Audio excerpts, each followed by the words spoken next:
ஓம் ஸ்ரீ குருப்யோ நமக. வெற்றிவேல் முருகனுக்கு அரோகரா. இப்ப நம்ம பார்க்க போற பதிகம் அருணகிரிநாதரை இயற்றிய திருப்புகழ்ல வர ஏறுமையில் ஏறிவிலை ஆடுமுகம் ஒன்றே. இப்ப பதிகத்தை பார்க்கலாங்களா? ஏறுமையில் ஏறிவிலை ஆடுமுகம் ஒன்றே, ஈசருடனான மொழி பேசும் முகம் ஒன்றே, கூறுமடி யார்கள் வினை தீர்க்கும் முகம் ஒன்றே, குன்றுருவ வேல்வாங்கி நின்ற முகம் ஒன்றே, மாறுபடு சூரரை வதைத்த முகம் ஒன்றே, வள்ளியை மனம் புணர வந்த முகம் ஒன்றே, ஆறுமுகமான பொருள் நீ அருளல் வேண்டும், ஆதி அருணாச்சலம் அமர்ந்த பெருமாளே. இப்பதிகத்தோட பொருள் என்னன்னா, ஏறுமையில் ஏறிவிலை ஆடுமுகம் ஒன்றேனா, ஏற்றத்தக்க மயில் மீது ஏறி திருவிளையாடல்களை செய்தது உன் உருமுகம்தான். ஈசருடன் ஞானமொழி பேசும் முகம் ஒன்றேனா, சிவபெருமானுக்கு ஞான உபதேசம் செய்தது உன் உருமுகம்தான். கூறுமடி யார்களினை தீர்க்கும் முகம் ஒன்றேனா, உன் திருப்புகழை கூறும் உன் அடியார்களின் இரு வினைகளையும் தீர்த்து வைப்பது உன் உருமுகம்தான்.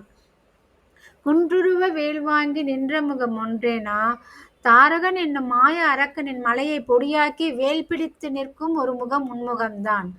மாறுபடு சூரரை வதைத்த முகம் ஒன்றேனா, உனக்கு எதிரியாக முரண்பட்ட அசுரர்களை வதைத்தது அழித்ததும் உன் ஒரு முகம்தான். வள்ளியை மனம் புணர வந்த முகம் ஒன்றே, வள்ளியை திருமணம் செய்து கொள்ள விழைந்து ஆசையுடன் வந்ததும் உன் ஒரு முகம்தான். ஆறுமுகம் ஆன பொருள் நீ அருளல் வேண்டும். ஆறுமுகம் ஆன பொருள் நீதான். ஆறுமுகமான பொருளான உன் தத்துவத்தை நீ உபதேசித்து அருள வேண்டும். இறைவனுடைய 5 திருமுகங்கள் பரத்தையும், உமாதேவியின் திருமுகம் இகத்தையும் நல்கும். இந்த 6 முகங்களும் சேர்ந்து இகபர சௌபாகியத்தை அருளும். ஆதி அருணாச்சலம் அமர்ந்த பெருமாளே. அருணாச்சலம் என்னும் தொய்மை வாய்ந்த திருவண்ணாமலை கோயிலில் வீற்றிருக்கும் கம்பத்து இளையனாரே. கம்பத்து இளையனார் கோயில்ல தான் முருகர் அருணகிரிநாதருக்கு காட்சி கொடுத்தார்.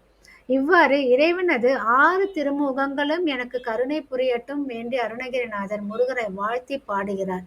நீங்களும் இப்பதிகத்தை சொல்லி வாங்க. முருகர் உங்களுக்கும் எல்லா நலன்களையும் வாரி வழங்குவார். வெற்றிவேல் முருகனுக்கு அரோகரா.